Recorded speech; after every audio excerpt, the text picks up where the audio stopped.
Hey guys, what's up? Hey, it's Switchkill from Top Game. I'm here today doing a Top Game review on Destiny. We actually have two reviews for you today. The first review will be on the game trailer's hype, and the second review will be on the actual game itself to see if it lived up to that hype.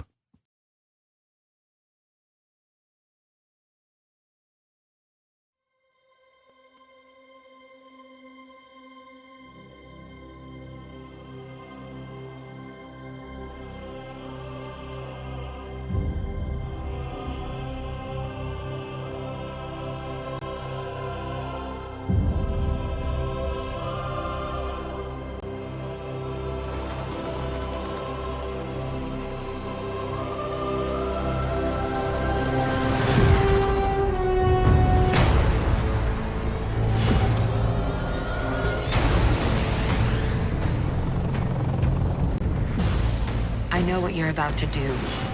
It's brave. There are enemies out here you would not believe.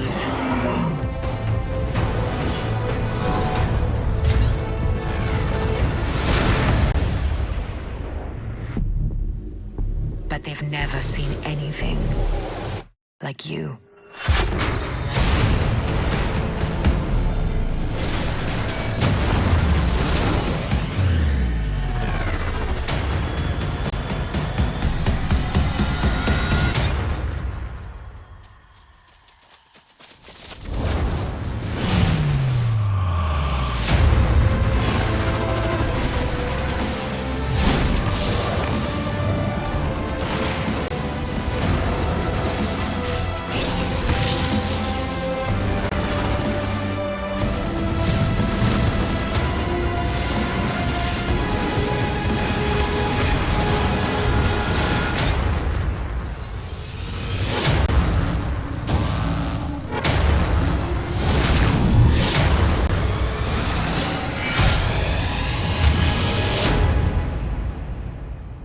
It doesn't matter who you were.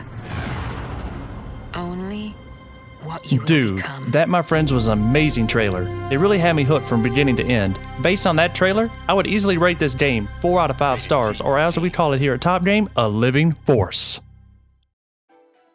Now on to the review of Destiny. Destiny is an online open-world first-person shooter game. In some areas, you are able to roam in third person, but this only applies to the tower. Before you start for the first time, there are 3 different races to choose from: Human, Exo, and the Awoken. After you choose your race, you will get to pick one of the 3 character classes: Titan, Hunter, or Warlock. This process completes your Guardian.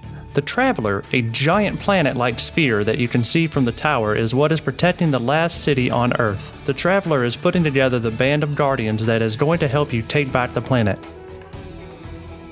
As you proceed to play with the character you have chosen, you can pick different character builds in your subclass for comfortable gameplay. You can play alone for the majority of the game, but as you progress more and more, the difficulty gets harder. When you need help completing missions, you are able to hold a fire team. This means you and 2 other people, perhaps friends or strangers, can join the fight. There are many games that set themselves in a post-apocalyptic future, and there are many games that grant you the ability to free roam as well.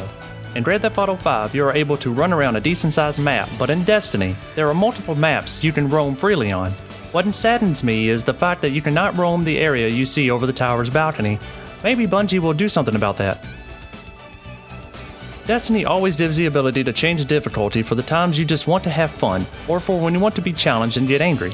Many games give this option, but usually it's just in campaign and its single-player mode. Now on Destiny, you can change the difficulty for everyone else as well as yourself in any mission mode you seek to complete.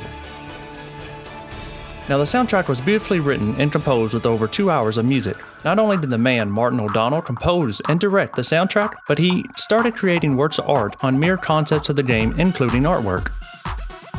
Fun fact, Michael Salvatore and C. Paul Johnson helped co-write the soundtrack along with some pointers from Beatles member Paul McCartney.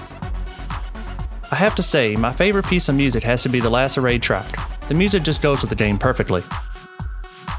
The controls are pretty simple and mimic Halo's settings. You do have an option to change them, but there really is no need to. They are fairly easy to master and very user-friendly. To me, the game gives you a feel of Call of Duty style shooting mechanics, the Halo jump feature, and leveling up and looting system of Borderlands. This game really does have the making to become a cult classic among gamers. Now, as for the game's playability, I personally feel that it is a fun game to play, but not for very long. I quickly grew tired of what feels like getting the same missions done over and over again. There was a point in the game where I could only play for a few hours at a time. It really didn't keep my attention very long. The patrol and strike missions helped me get away from that feeling, but again, not for very long as they too were starting to get very old. Now on to graphics. So depending on the console you play on, the overall visuals are something else. The artwork for this game is just beautiful, and the cutscenes that include your character, it makes it feel like it's your story to tell. Visuals and overall layout of the game is outstanding, but if you're playing on older generations of consoles like Xbox 360 for example, it just looks awful.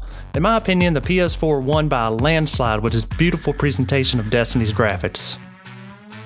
As far as online play goes, if you are somewhere in the galaxy besides the tower, you are able to participate in multiple multiplayer games and events. Worlds have events that send out warnings to everyone on the current server, or you can join the Crucible and play PvP games or player versus player games.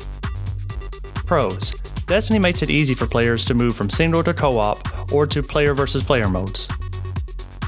Graphics on the next-gen consoles is absolutely amazing. Overall playability is easy to pick up even for a noob to video games. The game includes countless hours of gameplay including the campaign, strike missions, patrol missions, and online multiplayer.